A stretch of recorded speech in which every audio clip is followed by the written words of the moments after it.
Hello and welcome to the Goals-Based Advice Podcast, where I have conversations with pioneers of the new world of financial advice. I'm your host, Fraser Jack. I want to thank you so much for tuning in today. I'd also like to thank our supporting partner, Advice Intelligence, for powering this podcast. And if you're enjoying this show, then please help me spread the word. Find your colleagues that don't listen to podcasts and teach them how you find and listen to your favorite shows. I would also love it, if possible, if you could leave me a review on iTunes. Now, in this episode, I chat with Ben Brett from Bounce Financial. Ben, alongside his wife, Cara Brett, set up their dream business. Started with a humble blog into a technology-driven, successful financial planning and wealth coaching business with a strong focus on planning, systems, and processes. They help their clients truly understand and track their cost of living, or life number as they call it. And cash flow tracking has evolved into the cornerstone of their wealth coaching after strong demand from their young professional clients. Now, in our chat, Ben opens up and tells us everything from their client meetings through to the progress reports they send to their clients. And if you want to hear about a very focused and well-run advice business, then this episode is for you. Welcome to the show, Ben. Hello, Fraser. How are you, mate? I'm fantastic, mate. How are you? I'm very well. Thank you for having me on. I've been a long-time listener, so I'm very excited to be here. The old long-time listener, first-time caller scenario. Pretty much. Well, it's great to have you here anyway. Really appreciate it. No, thank you. Do you want to give us a quick intro to you and your business at the moment? Yes. So my name is Ben Brett. I run a business with my wife called Bounce Financial in Brisbane, Queensland. We specialize in younger professionals that have bought their house and they're kind of wondering what they want to do next. That's sort of really where we think our sweet spot is. We've had our business for a bit over 5 years now, and we are very much looking forward to hopefully a very long time in the financial advice industry. Yeah, that's interesting. So you've got a business with your wife, but when you started it up, she was sort of the advisor and you were out of it, weren't you? That's correct. Yes. So my previous role was as a lawyer. And about sort of 6 or 7 years ago, my wife and I sort of sat down, we'd been in the professional careers for a while, and we went, what do we do with our lives?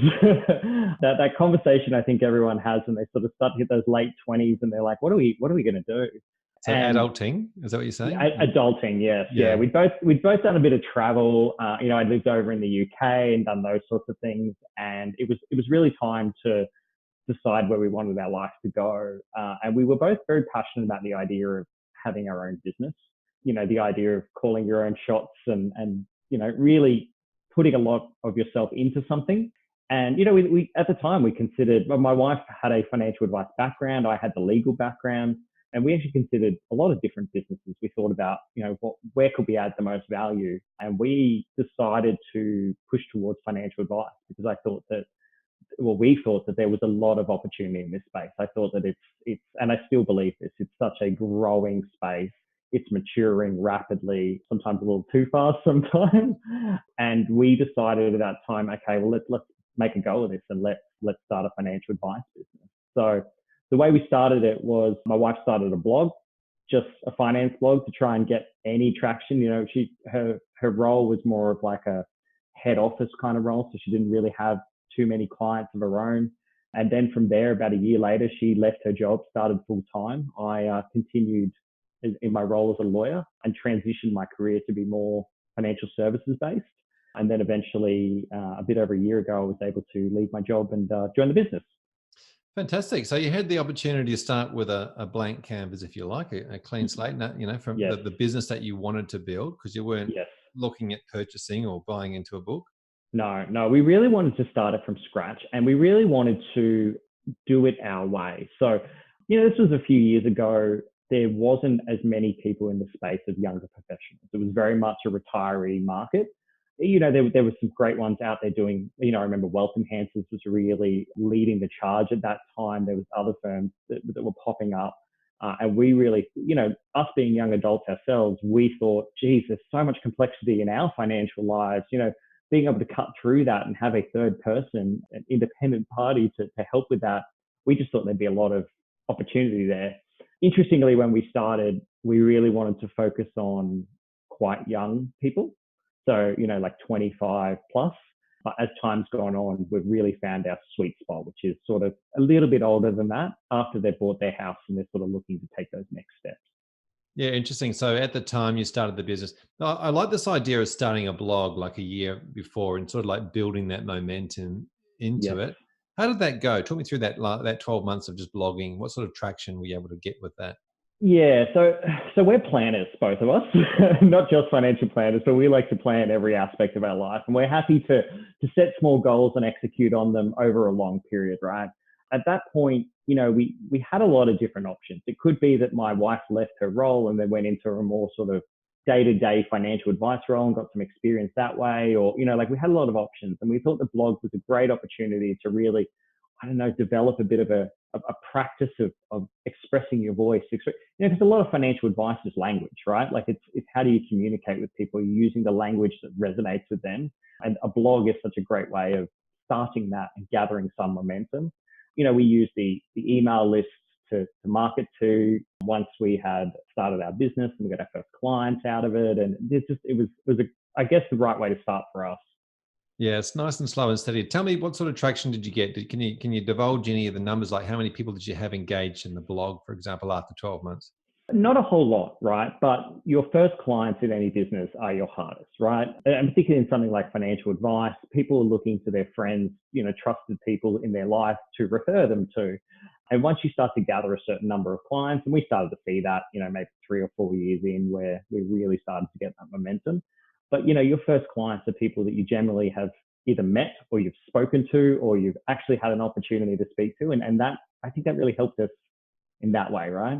Yeah, this is a really good story and it's a really good lesson. Like it takes a long time to build an audience from a blog, right? So, you write a blog, you post it, you think you get a few likes and comments, great. But then to get people to give over their email address and to create that email list and that momentum, like you said, you gave it 12 months, but it can take sort of 2 years, 3 years to do properly.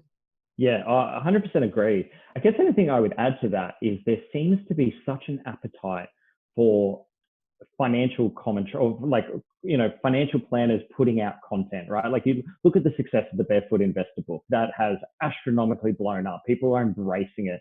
My Millennial Money, that excellent podcast, your podcast, obviously. But, people are absolutely seeking out financial stuff right now. They want to learn more. They want to know more. They know that perhaps, the skills they've been equipped with in school or from their parents aren't the skills that they're going to need to succeed. And so, yeah, it's amazing how much traction I believe you do get putting out content in this space. Yep. So you're at the stage now where you're opening your business. As you said, you're planners. You like to plan things and get things organized and do things, not just, last minute. You like to make sure it gets done properly. Talk us through opening the doors and starting with your first clients. Yeah. So like I said, my wife was the first person to leave her job, right? So I guess I'm talking through her in that regard.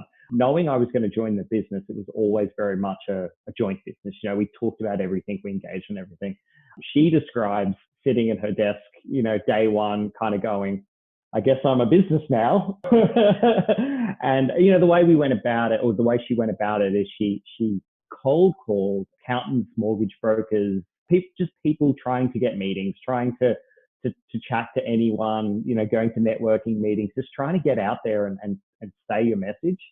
She's a very driven person. It was obviously a very challenging time for her, but she got through that, and we're still alive. So good outcome. Yeah, it's a tough thing, cold calling, but it's a really interesting when you get in front of somebody.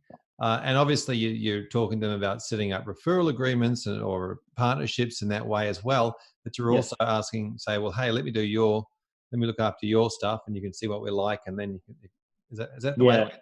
Not necessarily. We really tried to take a non-salesy approach, right? So it was more about the idea of extending our network.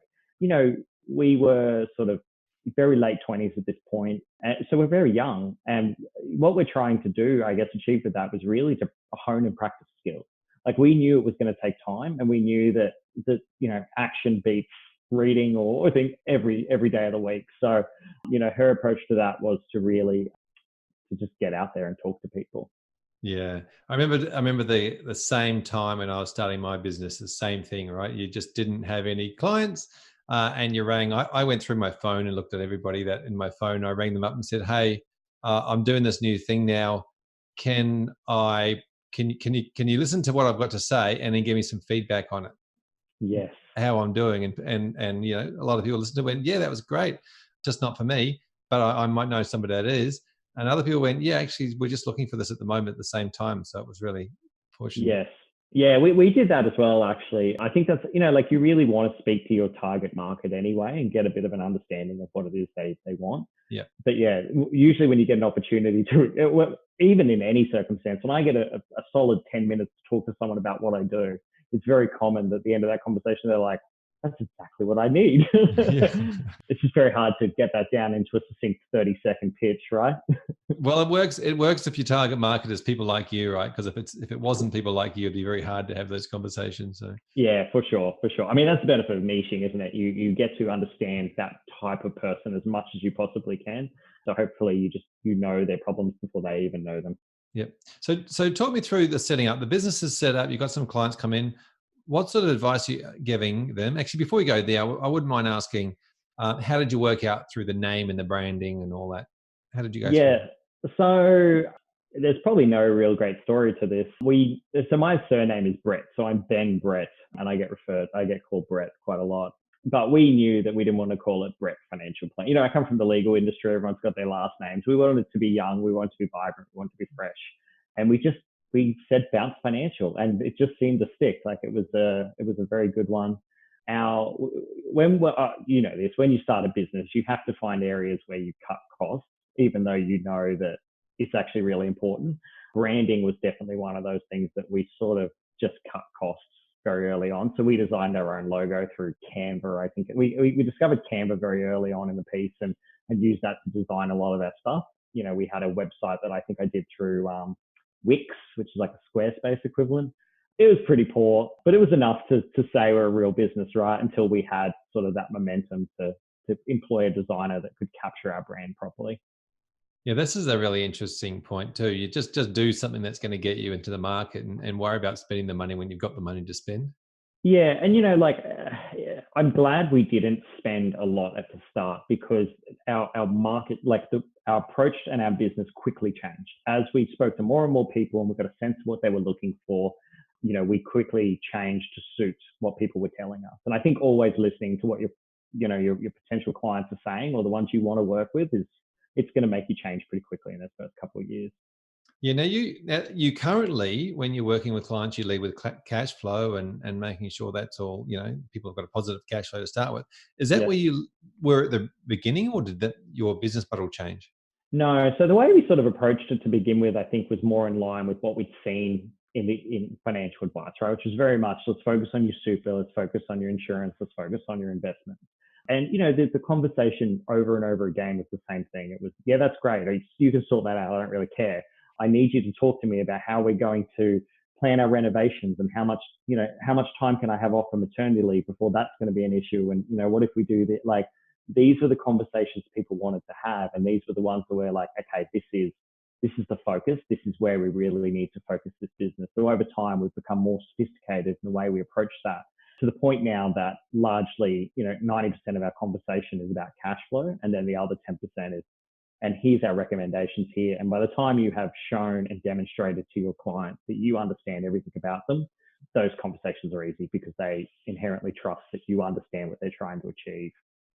Yeah, it's interesting, isn't it? So when you first start out, we're taught that the strategies that are the most important things and the products off the back of those strategies are the most important things. But it seems like you've really listened to your client Yeah. to say, oh, actually, no, they're not. The conversations around their goals, objectives, their what they want to do if they're saving for a house or if they paying down mortgage or whatever, their goals and objectives will then become the center of everything.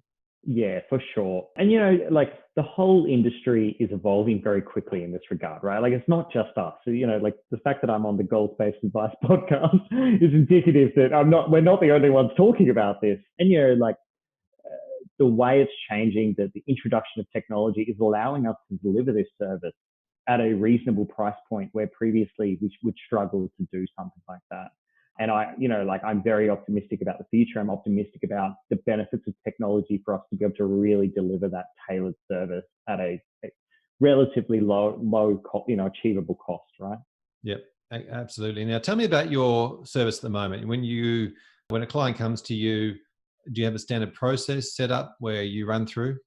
Yeah, so we're very, very process orientated. Financial advice is a very complex and very multifaceted thing. So we use Trello. Trello is the backbone of our business, and we have built out process maps for nearly everything that goes on in our business. If a client comes to us, we use a lot of different technology to engage with them, right? So, the first thing we do is we use Calendly to book appointments. We use SurveyMonkey to do risk profile questionnaires and client data files. We use there's lots of software that we'll use to try and get as much information as we can.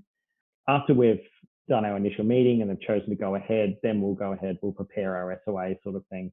Again, we'll use SurveyMonkey to gather more information about people. So, when it comes to one of the hardest things I find is trying to get enough information out of people to come up with a relevant budget that suits them, right? And the way we go about that is we've come up with a very set number of succinct questions to understand how much a person's life costs them. So a real key example is, are you a 1-car family or are you a 2-car family? Now, from that, I can devise that they have $1,000 in car services per car. They have $700 in red. I don't have to ask them how much is your rego. I just have to ask how many cars do you have. Does that make sense? Yeah. So just take me back a step. If I'm a client, I've heard of you, I reach out, I look at your website. Yes. There's something on there and I can book an appointment. Yeah. So we just have a contact us. I've seen other advisors do a booking in then. And, something I'm interested in exploring, but we actually kind of like the fact that there is a little bit of friction in that process.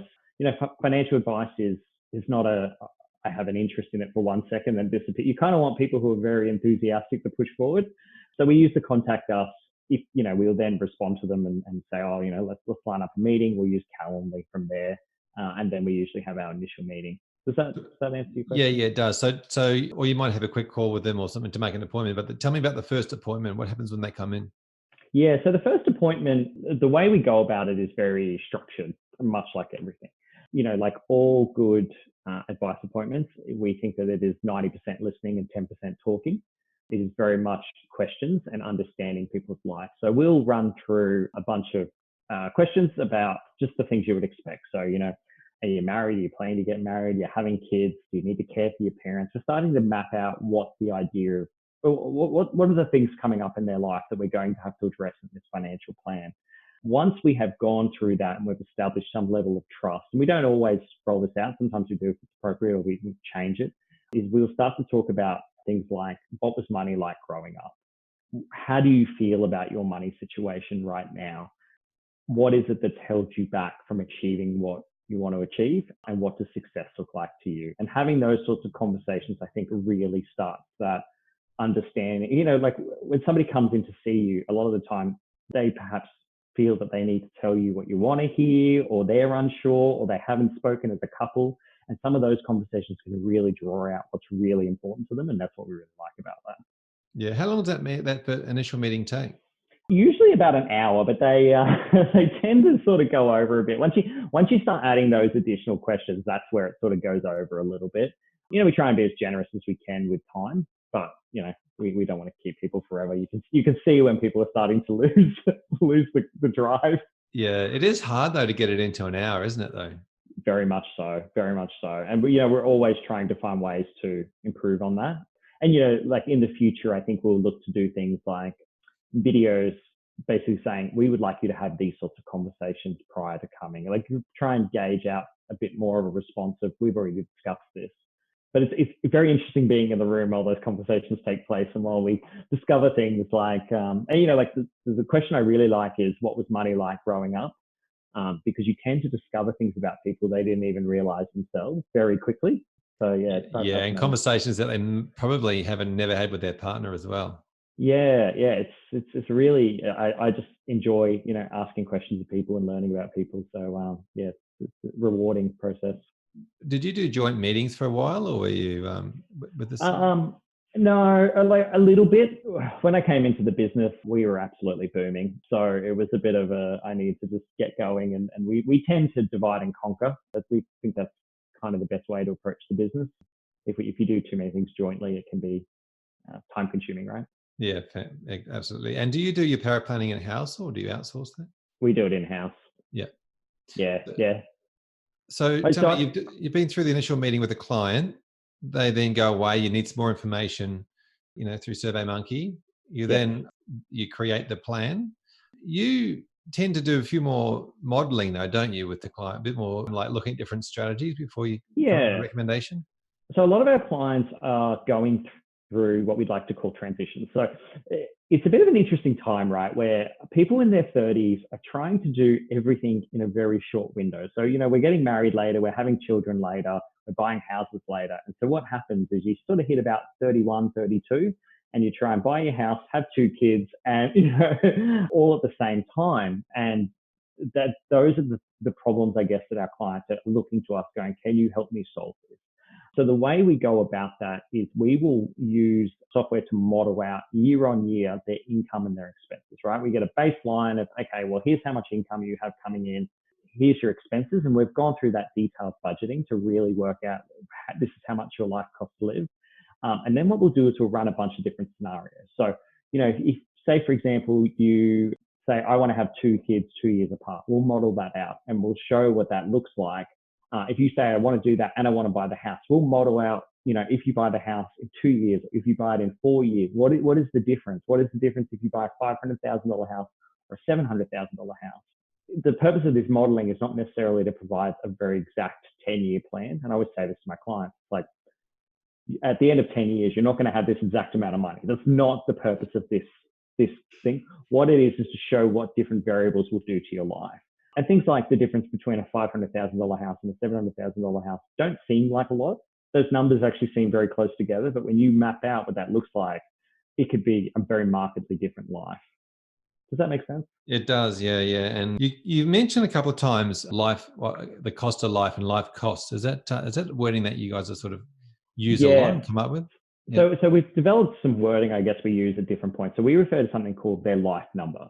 And your life number is the cost of your life over a year. And, because we work with a lot of different clients, our average client's life number is generally between about $80,000 a year to $120,000 a year. People find that quite surprising. They find it surprising that they spend that much, but it's really not that much, like life is very expensive. And just getting an idea of, I guess, people don't talk about money. They don't talk about money with their friends, not in this much detail. So understanding it's like you are spending more than your peers or you're spending less than your peers is actually really powerful because it's hard to tell how you're tracking, right? That's a really awesome thing that's really interesting to see for that whole benchmarking thing, right? Because what does everybody else do? Like, how do I fit with in the overall scheme of things? Is that the sort of thing that you do? You sort of say people, on average, people spend between 80 and 120 and you're over or you're above average, is it? Yes, very much so. And social media has created a bit of an issue for us, right? There's this fear of missing out. It used to be that we would compare ourselves to our immediate neighbors and the things they have. But the thing about our immediate neighbors is they tend to be in our same social class, right? Like they tend to have similar amounts of money because they're bought in a similar area. Now with social media, I guess we're comparing ourselves to everyone everywhere. And we're comparing ourselves with a filter as well. Yes. Yeah, very much so. Yeah. And so I guess we're getting a lot of people that are looking to others going, well, I suspect they earn somewhere like I do, but they're doing all these things. So it's probably pretty reasonable for me to do all these things as well. And sometimes having someone be able to say, okay, well, here's where your income is proportionally to those people who spend like that. And it's not at the same, it's a helpful conversation to have. And it removes a little bit of there's always emotion in this, but it can be very powerful to just say, look, this is the higher level of debt that I have out of all my clients, and you're towards the lower end in earnings, or, it sends a very solid message of this may be a difficult decision that you're going to make here that's going to hurt you. So it also puts a level of, if other people can do it, then so can I. Yeah, that's fair. I mean, like I said, financial planning is is so language based, right? It's about finding the language that resonates. So some people love numbers. Some, like for some of my clients, if I could really drill down and say you're in the 36th percentile, like they would just love that. Whereas for others, you've got to find other ways to communicate with them. Yeah. So you'd start with a life number, you work out what their cost to live is, and then you say, and your income is not there, or it's okay. How many people do you see? And I guess this is probably would be if you got young kids in a mortgage, living outside their means or over, not realizing that they're actually spending more than they're earning. I think most, like many people spend more than they expect they're spending. That is a common thing. We do see, it depends on each person, right? But we do see many people spend slightly beyond what they earn. Like that is a thing. And bringing that, so what we'll do is we'll work out that life number. We'll say, here's your after-tax income, and here's how much you have access to save. Now, if that number is not a reasonable number that we can then go do things like investing and pay down the mortgage quicker and stuff like that, then we really need to have those conversations about what it is we need to reduce. But some people come to us and have a good gap there. That's great. When they don't, that's when we really need to engage more and more on the cash flow. Does that make sense? Yeah, absolutely. So you're sorting out the cash flow, then you're working through the other things, which we used to think was the amazing. The sorting out their super and looking at their investments, and then you're focusing back on their cash flow with regular meetings. Is that? Yeah, so I think everything flows off cash flow, right?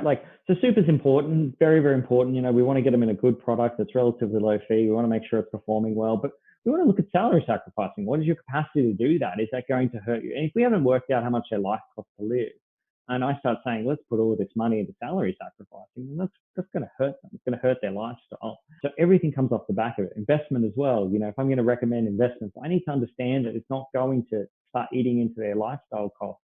And they'll become miserable, right? Insurance, same thing. It's like understanding, it's like, this is how much your life costs, like understanding these things really leads to it. Once we've got the plan, once we've set it up, then we sort of move into, I guess, the coaching element, right? The ongoing advice. And we use software for that. But what we do is we put in their budget into that software, we track how they're performing, and we provide them with regular spending reports. And the reason we do that is not necessarily to tell them how to spend their money. And we really emphasize this. It's not our focus to tell you how to spend your money. You work hard, you should spend your money on the things that bring you happiness. What it is basically to highlight, okay, well, here's how you're not necessarily matching the financial plan we've come up with. And what we need to do now is discuss, do we alter the financial plan? Do we reduce perhaps what you get in the future so you can live a little more now? Or do we bring down spending so we can still stick to that financial plan? Nothing set and forget at different areas in your, for a lot of our clients, if they've got young kids, those are hard times, right? Like sometimes you just have to put a bit more emphasis on spending during that time, knowing that you'll catch up. And that's okay as long as you're making an informed decision about it. Yeah, that's kind of the way we approach it. So you're focusing a lot on their savings as well, right? Just as in, this is what you're saving each month. And I guess a lot of the time they'd know where, if they're spending in the wrong spot, they kind of know that already. Yeah, for sure. We'll provide the spending report and we'll highlight some of the key areas. Like everyone's got the thing they like to spend money on, right? Like it might be that you enjoy going out to cafes. It might be a clothes shop. You know what it is for you. For me, it's podcast microphones. Well, it's a beautiful microphone. And so, there's a focus on that. But for me, I guess I can see their accounts. I can see whether their accounts are going up or they're going down. And that's really powerful stuff, because if it's going up, it's like, okay, let's put a bit more into investment, or let's pay down your house a bit more, or how do we balance this? So yeah. I love the tracking concept. I think it's really, really needed. You mentioned you do a report. Do you just send the report to the client, or is this a catch up meeting time? So generally we will send them in an email with commentary. So we discuss this. A lot of our clients like to communicate by email. That's, phone is not a big thing for the 30 to 40 generation. Email is definitely where they want to be, or text message. Fortunately, I can't really get my message out very well in a text message. Needs a little bit more words than that. But yeah, we'll generally provide that. And then, if we need to talk about it, we will. So they'll come back to us and say, oh, look, this is a concern for me. Let's have a chat, or, oh, this is great. Or they just won't read it and they're happy with it for that month. And then in the next one, they'll read it and be like, okay, yeah, I'm tracking the way I want to go. Like, it's really about being there for them when they need it. Yeah. You just said monthly then. So the monthly reports? So we do them monthly for the first couple of months just to try and iron out any issues that can arise. But monthly really skews reports, right? So, we've just been, I wasn't going to reference the month, we've just been through the month of December. And during December, your gift budget would just be absolutely blown out. It just makes it look like you're spending a silly amount, right? So we moved to quarterly because we find quarterly is actually engages in better conversation. It does make sense actually with quarterly because sort of big bills come in and they sort of smooth out over a quarter. Yeah. And the point is not to drill down to every dollar. For a lot of our clients, they're relatively well earning. Like they don't need to focus on every single dollar that comes in and goes out. But getting a general idea of, look, how much are you saving? Is it slightly more than you expect? Is it slightly less? There's always going to be an error of margin. But if they're saving half of what we expected, then that gives us an opportunity to go, hang on a second, something's happening here. Let's talk about it and readjust the plan. Yeah. Do you get them in like once a year? Is that at least if they don't want to come in quarterly? Yeah, so we do what we call a progress report. So, we try and avoid the annual review term because it's like we consider that language is like a report. Like we don't want it to be like we want it to be like, well, here's how we're tracking. This is an ongoing thing. And your financial journey is just that. It's a journey. It's ongoing.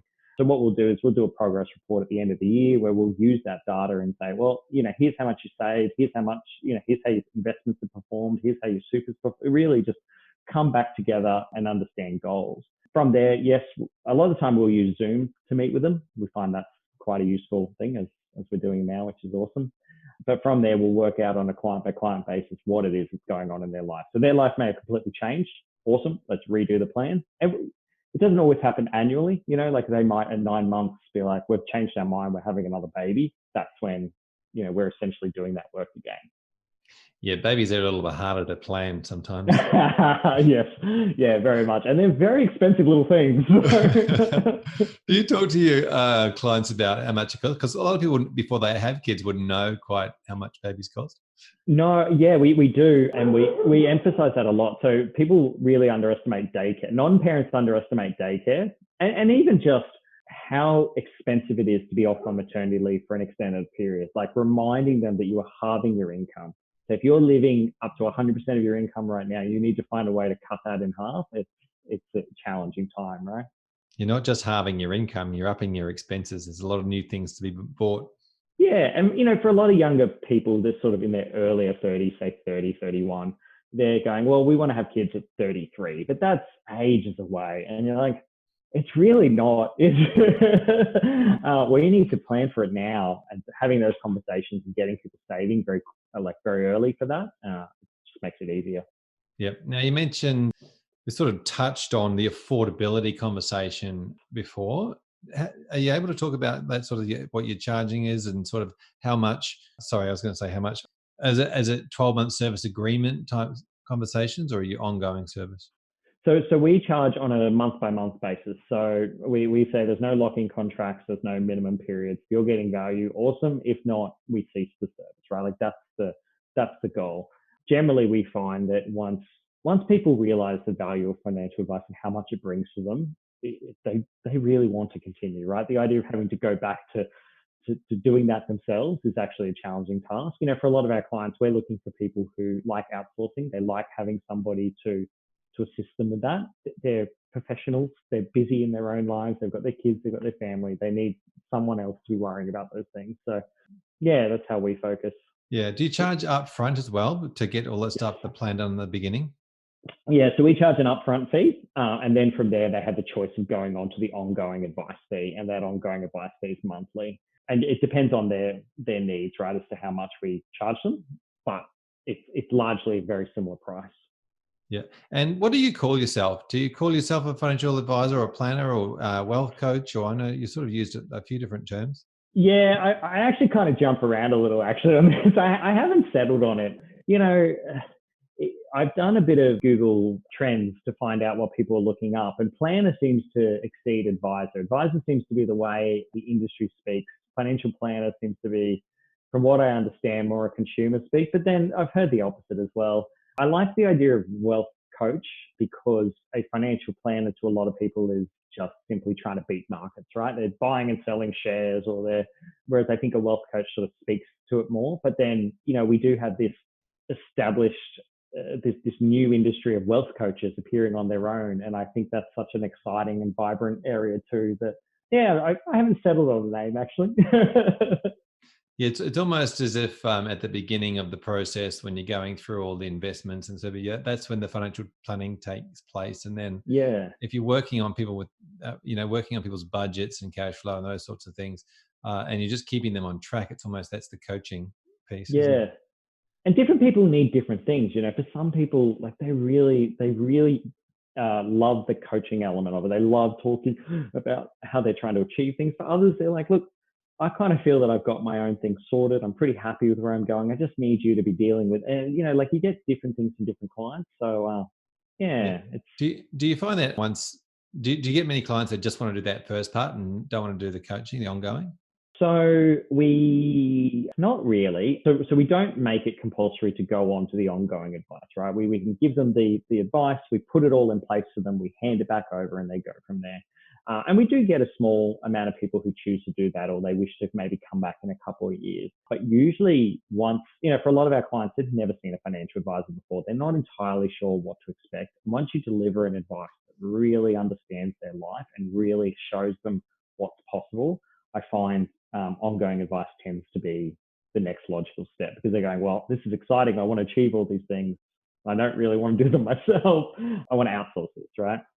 Yeah. And you use a lot of technology in your business. How do your clients find that? They like it and they don't like, every person's a little bit unique. In terms of engagement with the cash flow software that we use, we find that clients don't really engage with it at all. They'll log in initially, they'll have a bit of a look of it, but they don't tend to go in afterwards, which is interesting because I know that software provider really feels that perhaps people aren't, like they're really focused on, this is something the client's going to be checking every day, and it's just not the experience we're having. We're finding that it works better. This is why we send those spending reports, right? We're not just like, look in your system, you can see it, because we find that it's actually helps us a bit more, because we can see their world without having to ask them. It's like, oh, how much did you spend this quarter?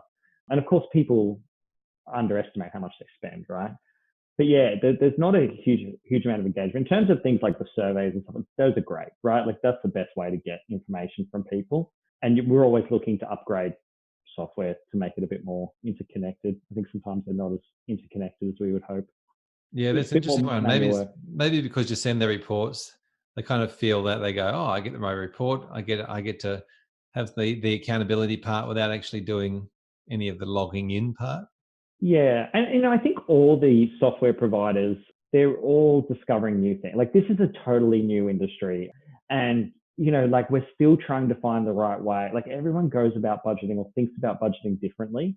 And if we could just get people thinking the exact same way and produce them, but it's just never going to work, right? So they're all adjusting and updating, and you know this very well, but trying to find the right way to communicate with people. But it's a challenging task. Yeah, because as you said, they're all busy. They're all doing other stuff. So, but and it's so challenging. Like the dream situation is a client's like out having drinks and they just like look at their phone and they're like, oh, okay, I've used 3/4 of my budget. Like that sort of. But the technology isn't 100% there yet that it's that seamless. Yeah. No, but I actually think it's not so much about, as you said, there'll be different people that engage with different parts of the technology. But to me, it's not about the technology. It's more around the consistency, right? It's about just continually getting into a habit of doing that thing every month, if it's monthly, if it's quarterly, whatever it is. But being accountable every quarter, you're making a purchase decision. You got in the back of your mind, I'm going to have to sort of justify that at some point, just to somebody who's not thinking emotionally the same way as I'm thinking. You're not just going to agree with me. So I think it's a great thing. And the habit of whether the software is X or it's Y, it's they're engaged with it. They're not. There's just to have it there and have it using it consistently over a long period of time. I think they will value it. Whether they're using it, they might not appear like they're valuing it, but they will value it over time. Yeah, the primary method we use with our clients to get them identifying what they're spending on what is utilizing different accounts. Much like many financial advisors, we have an idea of how we approach it.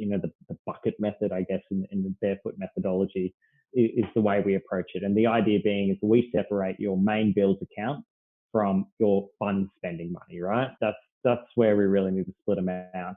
when it comes to your fund spending money, we'll do things like, and I do this personally, I'll pull out my money in cash for the week and I'll use that as my fund spending money and I'll recommend this to my clients. No one does it. No one wants to use cash, but it's an option if you really want to put a hard reset on your spending.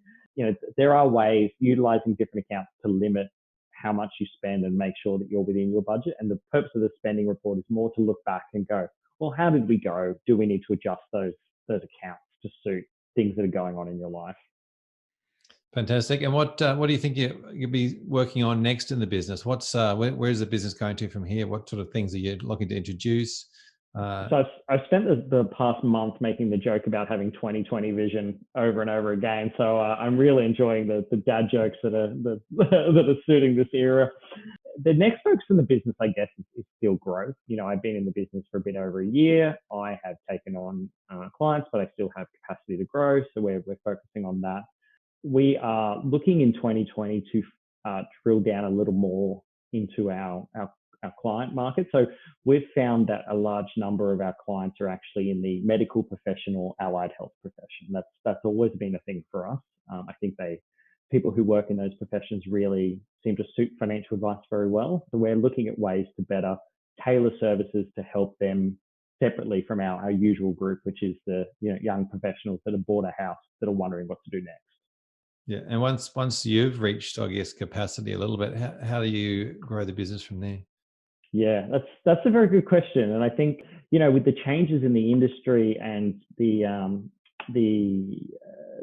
fact that I guess we're not potentially getting as many younger advisors through is I'm very interested as to how we're going to approach that. I mean, like the idea for us would be to eventually take on other advisors and perhaps younger advisors to keep sort of that cycle going. But either will be a really great opportunity or maybe perhaps we'll have to rethink the way we approach that.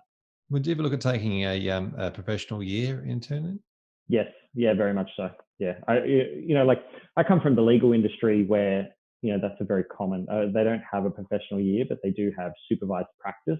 And so that's a very common sort of way of thinking about taking on people. Yep. Yeah. Fantastic. So if you're talking to a consumer at a barbecue, I know you like barbecue, what tips do you give them about getting financial advice? In terms of getting financial advice, I really think that you need to find the person that resonates with you. I think that you can meet a financial advisor who's technically excellent, will give you an amazing plan, could do everything for you. But if they don't resonate with you, if their language doesn't match the language you use, I think that they're not right for you, right? You need to find somebody that really speaks your language. And that doesn't make them a bad advisor. It just means that, there's different people for different things. So I guess my advice would be to really ask a lot of questions. Every advisor loves talking about financial advice, right? Like we love talking about this. So they're going to be willing to answer as many questions as you need to do, and just find somebody who really understands you. Yeah, so very, very relationship based. Yeah, for sure. Think of a long-term relationship. Yeah, I think that financial advice is a long-term relationship. It's very challenging to deliver advice on one-off spurts and actually have a very noticeable impact on someone's life. Yep. And what tips do you give that you think planners need to focus on for the next sort of 12 months or so?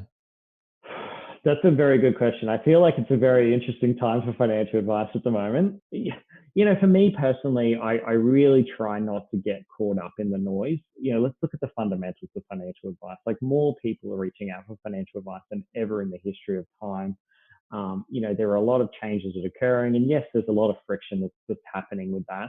But what we're seeing is a more modernized professional advice, financial advisors, highly educated, highly trusted as we move into this new world. I think the outlook for financial advice is good, and we just need to focus on that and how we can deliver services in a better way. Yeah. Keep your chin up. Yeah, pretty much. Before we get into our last question, which will be about you come from a financial services legal background, so you're a lawyer in financial services. Yes. There is a lot going on at the moment with just what will happen with the code of ethics and a lot of speculation and people making calls from left, right, and centre. How do you see this code piece playing out? Is it going to is it going to stop a lot of advice, like a lot of people are fearful about, or is it just, what are your thoughts on the code? So it's a very loaded question there, Fraser. I really I like this. First of all, I love the idea of the code of ethics. Like, we need a code of ethics, right, that applies across the whole industry. My biggest concern, I guess, with this industry is that we need to self-regulate. Like, we should not be allowing the government to regulate us, right? Like, it's a poor use of government resources. It's not something we like. As a group, we need to come together and self-regulate, and we need to have a code of ethics that we all abide by. And the major groups, the FCA, the AFA, they've done a great job of really coming up with their own and really trying to push that. But it's great to see one apply across everyone, and we can all guarantee that we're all reliant on the code. In terms of some of the drafting that has occurred with it, it's probably got a little bit to go, I think, to get to a point where it's well understood. There's a lot of things in the code that are very matter of fact. Like a very key example is, and this seems to have been sort of skipped over, is, if a couple gets divorced, they now have a conflict and you can't act for both of them. And, like, as a lawyer, we did a lot of work with conflict. Like, that's a really big part of it. And the idea that, a conflict is where one person achieves a gain at the loss of another. And if a couple get divorced, when you're talking about growing their wealth, a lot of the time that gain doesn't come at the expense of the other. They both can succeed. So there's a few things in there that I think will be ironed out as time goes on, when people go, okay, well, that's probably not a really good practical outcome for that. But overall, I'm optimistic. I think it's what our industry needs. That's a really roundabout answer. It was super political. I've got this theory, and it's not proven anywhere. It's just in my head, that when the code was released, it was fairly straightforward. We went, oh, great, it's covering off on all the main points. It's excellent. And then once the explanatory papers were put out and people sort of got deeper into this is how it's going to be interpreted, it actually got worse. Do you know what I mean? It actually got harder and harder because what was normally a slightly gray area, and like you said, conflict, for example, that's great. You can manage it, you can disclose it, and you can talk about those things and move on. And then once the papers come out that sort of got into the detail, it became they tried to turn a gray area into black and white. You probably need that gray area to be gray, not black and white. I think I agree. And, to be fair to the people who are putting these together, the timeframes on them are just ridiculous, right? They're so short, and they're really trying to put out material quickly. And, this seems to be the new way government tends to legislate, is they set these dates and then they just go for it rather than, my old job as a lawyer, that was a huge issue for me. It's like, law comes out, they set a date, they don't really have a way they're going to execute on it. And then you've got to somehow manage to change your business to suit it, right? Yeah. But I think the first couple of years of hopefully we're going to see it. We've seen this from the regulator already. They're like, look, we're going to take a facilitative approach to this. What that looks like is obviously nerve-wracking for anybody whose livelihood is dependent on how facilitative they consider that is. But what can we do? All we can do is focus on just giving the best advice to our clients in a way that benefits them the absolute most, and always avoiding situations where you would benefit at the cost of your client. Well said. Nicely answered. I feel like I'm running for political office right now. Well, just in case you are, this is all being recorded and it's going to be out there. So, Excellent. Wonderful. Love it. Last question to you. If you could go back in time and have a do-over, what tips, advice would you give to yourself, and what would you change? This is a good question. I really like this because I'm in two minds about this. I'm always trying to refine the way I approach things and get better at them. But how much do you learn from your mistake? Like, you can't go back and change your mistakes, because otherwise you probably wouldn't be the person you are. Like, sometimes when I look back on my career, it's like, okay, well, I've sort of taken a bit of a strange path, like I was a litigator initially and whatnot, but all those skills really play into what I do now. So I don't know if I'd change anything. Fantastic. Nicely, well politically put. No,